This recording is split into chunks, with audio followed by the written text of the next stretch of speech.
जितने आस्था चैनल पर कथा सुन रहे हो, जितने फेसबुक और यूट्यूब पर सुन रहे हो, बहुत सावधानी से सुनना। जब जीवन में कहीं समस्या खड़ी हो जाए, कहीं बहुत विकट समस्या है और कोई हल ना मिल रहा हो जाता है जीवन में कोई कोई घड़ी ऐसी आके खड़ी हो जाती है जहां पर हमको सोचने के लिए भी समय नहीं मिलता। तब मंगलवार को अगर शिव जी के मंदिर में, शंकर के मंदिर में जाकर एक लोटा पानी चढ़ाया जाता है तो हमारे कार्य में उन्नति होती है। एक शीतल आरती होती है, मेरी जीजियों बड़े सावधानी से सुनिएगा। एक शीतल आरती होती है। आप स्कंद पुराण में, शिव महापुराण में सोमनाथ जी की कथा का स्मरण करिएगा। आपसे कोई कहे कि ये शीतल आरती का प्रयोग सबसे पहले किसने करा, तो आपको ध्यान लगाना है इस प्रयोग को। सोमनाथ जी की कथा का स्मरण करिएगा, सोमेश्वर की कथा का स्मरण करिएगा। कभी अगर तुम्हारे जीवन में, अगर कभी तुमको ऐसा लगे कि रोग बड़ा भारी हो चुका है और बहुत भारी रोग मुझे घेरता जा रहा है, या डॉक्टर को दिखाने जा रहे हो और तुम्हें ऐसा लग रहा है कि डॉक्टर कोई बड़ी बीमारी बताएगा, तो उस समय पर शीतल आरती का प्रयोग करें। एक शीतल आरती होती है, मेरी जीजियों बड़े सावधानी से सुनिएगा। एक शीतल आरती होती है। कभी अगर तुम्हारे जीवन में, अगर कभी तुमको ऐसा लगे कि रोग बड़ा भारी हो चुका है और बहुत भारी रोग मुझे घेरता जा रहा है, या डॉक्टर को दिखाने जा रहे हो और तुम्हें ऐसा लग रहा है कि डॉक्टर कोई बड़ी बीमारी बताएगा, तो उस समय पर शीतल आरती का प्रयोग करें। एक पुष्प हाथ की हथेली में रख लीजिए, एक पुष्प हाथ की हथेली में रख लीजिए, और यहां तक शास्त्र कहता है अगर हो सके तो आंकड़े का अगर पुष्प मिल जाए, तुम्हारे यहां क्या बोलते हैं उसको, मंदार का फूल, आंकड़े का फूल, अकौए का फूल, जो शंकर भगवान पे चढ़ता है, छोटा सा होता है, घुंघरू जैसा होता है वो, उसको तुम्हारे यहाँ क्या बोलते हैं हरियाणा में, आंख का ही पुष्प बोलते हैं। आंख का पुष्प मिल जाए तो ज्यादा अच्छा है। अब उसमें चाहे सफेद हो, चाहे नीला हो, चाहे गुलाबी हो, जैसा भी हो, हाथ में रखने के बाद हाथ में एक लोटा जल, भगवान शंकर के शिवालय में जब आप प्रवेश करें और प्रवेश करते समय भगवान के सम्मुख में, जब भगवान शंकर के साक्षी में जब पहुंचे, आपके सामने पूजन में कोई भी सामग्री नहीं है, आपके पास में न दिया है, ना बाती है, ना गर्भवती है, ना चंदन है, ना कपूर है, ना कोई सामग्री है, केवल एक आंख का पुष्प और एक लोटा जल आपके पास में है। शिवालय में पहुंचकर शीतल आरती का प्रयोग करो। 11 बार भगवान शंकर के 11 रुद्रों का स्मरण कर कर, जब 11 बार शंकर के शिवलिंग के ऊपर से नीचे तक वो कलश को जब घुमाया जाता है, और घुमाने के बाद वो आंख का जो पुष्प है वो अशोक सुंदरी वाली जगह पर समर्पित कर कर भगवान शंकर को जो जल चढ़ाया जाता है, जो जल समर्पित किया जाता है, डॉक्टर भले तुमसे कह रहा हो कि तुम्हें बड़ी बीमारी के चांस हैं, आप जाकर एक बार चेक कराना, तुम्हें वो बड़ी बीमारी निकलेगी ही नहीं, उस रोग से तुम मुक्त हो। इसको शीतल आरती का प्रयोग किया गया। ये शीतल आरती, इसको शीतल आरती कहा। शिव की प्राप्ति का, एक रोग से मुक्त होने का। अब आपसे कोई कहे कि ये शीतल आरती का प्रयोग सबसे पहले किसने करा, तो आपको ध्यान लगाना है इस प्रयोग को। सोमनाथ जी की कथा का स्मरण करिएगा, सोमेश्वर की कथा का स्मरण करिएगा। चंद्रदेव को काया का रोग हो गया, रोग इतना भारी था, चंद्र समझ नहीं पा रहे थे मैं करूं क्या। तब देव ऋषि नारद के पास पहुंच गए। नारद जी ने कहा एक पार्थिव शिवलिंग का निर्माण करो, बालू के शिवलिंग का निर्माण करो, और समुद्र का ही जल भगवान शंकर को उनके आनंद से आरती कर कर उनको चढ़ाने का प्रयास करो। और शिव ने ऐसी कृपा कर दी कि चंद्र के पास आकर भगवान शंकर ने कह दिया, चंद्र मैं तुझे वर देता हूं, तेरा काया का रोग समाप्त होगा, ये मेरा वर है, क्योंकि तूने मेरे शीतल आरती का प्रयोग किया। प्रदोष की प्रदोष काल में अगर एक शमी पत्र भी आप घर के शिवलिंग को, अब ये करने के लिए आपको मंदिर के शिवलिंग नहीं जाना, अपने घर में जो शिवलिंग, चाहे वो स्फटिक का हो, पारद का हो, कंकर शंकर का हो, लकड़ी का हो, जो शिवलिंग तुम्हारे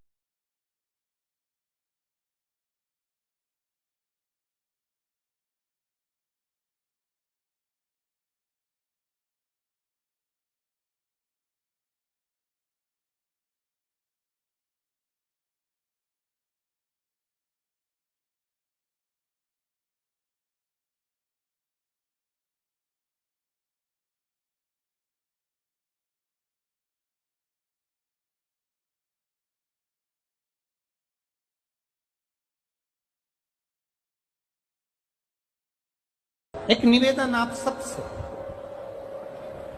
ध्यान करिएगा, सब जगह भटक लिए, सारी दुनिया में जाकर बोलिया है, जगह जगह जाकर प्रार्थना कर ली, निवेदन कर लिया, तो भी तुम्हारा अगर कोई काम ना बने तब एक काम जरूर करना, एक बेलपत्र, एक शमी पत्र, एक कनेर का फूल देवाधिदेव महादेव को प्रत्येक प्रदोष के दिन शिव जी को जल चढ़ाकर समर्पित करना प्रारंभ कर दो। 2 या 3 प्रदोष निकलेगी, मेरा देवाधिदेव महादेव तुम्हारी झोली खुशियों से भर दे, निश्चित। अच्छे से सुन लेना भाइयों, शुक्ल पक्ष में जो प्रदोष पड़ती है वो लक्ष्मी की वृद्धि के लिए होती है, कृष्ण पक्ष में जो प्रदोष पड़ती है वो रोग और बीमारी को मिटाने की होती है। तो जितने उपाय आपको प्रदोष के बताए जाते हैं उस हिसाब से आप करो कि शुक्ल पक्ष की प्रदोष है तो लक्ष्मी का कोई उपाय करना है तो हमें शुक्ल पक्ष की प्रदोष पे करना है। अगर हमें बीमारी से निपटने का कोई इलाज करना है या कोई उपाय करना है तो उसको कृष्ण पक्ष की प्रदोष। और कष्टमय जीवन चल रहा है और कोई समस्या का हल ही नहीं मिल रहा, बहुत दिन हो गए जूझ रही हूं मैं इन समस्याओं से। तो बेलपत्री की जड़ के अंतर्गत जो बेलपत्री का बड़ा वृक्ष हो उसकी जो जड़ हो, उस जड़ पर लाल चंदन घिसकर या लाल चंदन से कटोरी में घिसकर लेकर जाए, शिव जी पर लाल चंदन से पूजन करने के बाद में उसी चंदन को लेकर आकर बेलपत्री की जड़ में ओम शब्द लिखकर, अक्षर लिखकर उस पर एक बेलपत्र समर्पित कर कर शिव जी से अपनी कामना कर कर जो प्रदोष के दिन, प्रदोष काल के अंतर्गत बेलपत्री के वृक्ष की पूजन कर कर ये नाद कर कर, ओम अक्षर का नाद कर कर स्मरण कर कर आता है। ज्यादा से ज्यादा कहेंगे तो 4 दिन, 5 दिन में या 6 दिन में मेरा देवाधिदेव महादेव जो समस्या और टेंशन। एक बार चावल के दाने का प्रयोग बताया था कि एक चावल का दाना नाम बोलकर, गोत्र बोलकर, कुंदकेश्वर महादेव का नाम लेकर अपने मन में जो आए वो बाबा को प्रदोष के दिन समर्पित करना।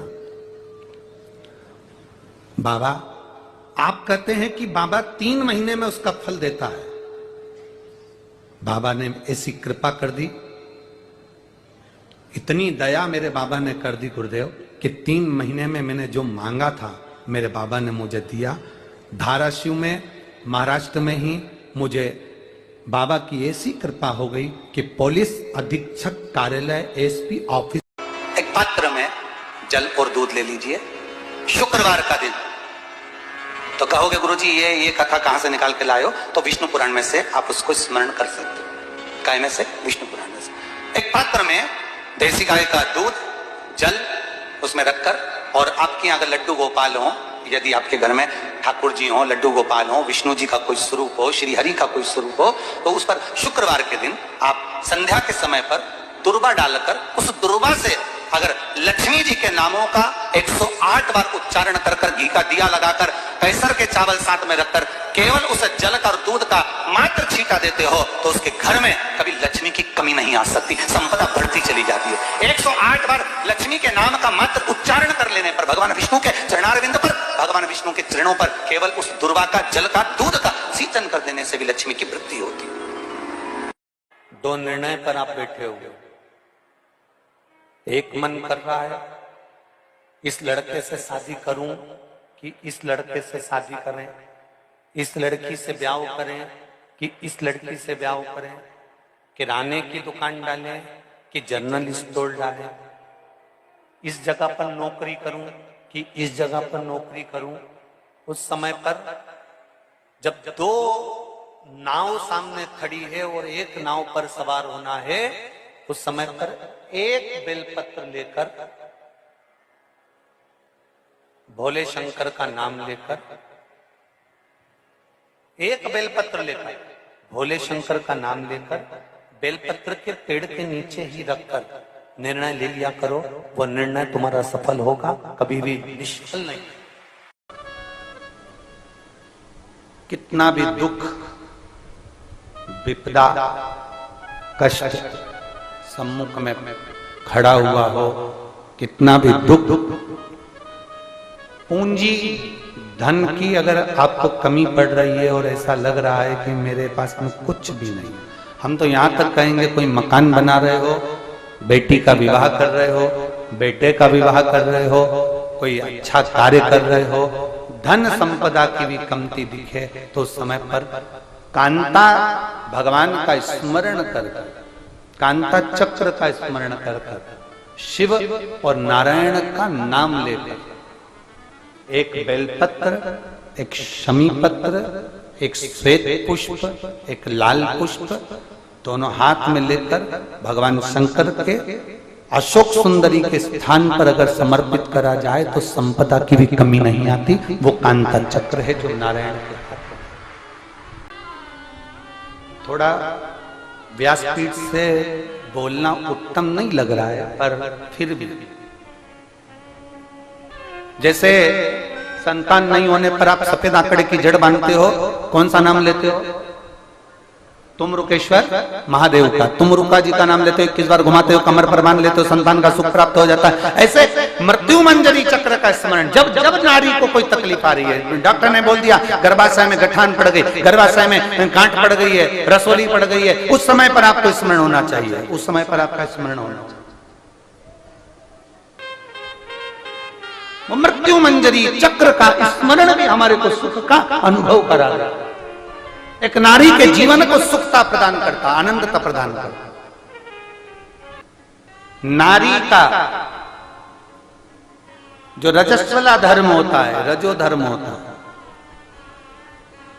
नारी जो 7 दिन 5 दिन कार्य नहीं करती, रजो धर्म का जो उसका समय होता है, रजस्वला समय होता है, उस रजस्वला समय में कभी नारी के कोई प्रॉब्लम आ जाती है, कोई प्रॉब्लम आ जाती है, कोई परेशानी आ जाती है, कभी गर्भाशय में गांठ पड़ जाती है, कभी उसका रजो धर्म नहीं आ पाता, कभी रजो धर्म आता है तो निरंतर आता है। तो उस समय पर जो मां पार्वती जी के हाथ में, दुर्गा जी के हाथ में जो चक्र है, उसका नाम क्या है? जम के बोलो।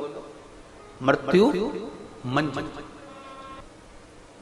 और हमने कहा था दुर्गा भवानी के हाथ में जो चक्र रखा है, देवी जी ने जो चक्र दे दिया था परशुराम भगवान को, फिर उनके हाथ में जो चक्र रहा, उस चक्र का नाम क्या है? मृत्यु मंजरी। कौन सा चक्र है? मृत्यु मंजरी चक्र, देवी भागवत, उसका नाम मृत्यु मंजरी।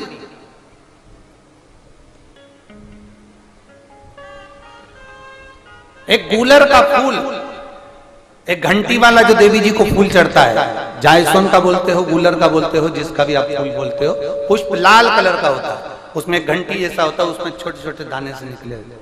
केवल एक पुष्प मां भवानी को, जिस स्थान पर भगवान शंकर का शिवलिंग रखा हुआ है, ये जलाधारी जो है माता पार्वती जी का हस्त कमल है, किसी भी स्थान पर बैठकर एक पुष्प समर्पित कर कर मृत्यु मंजरी चक्र का स्मरण कर कर अगर नारी उस पुष्प को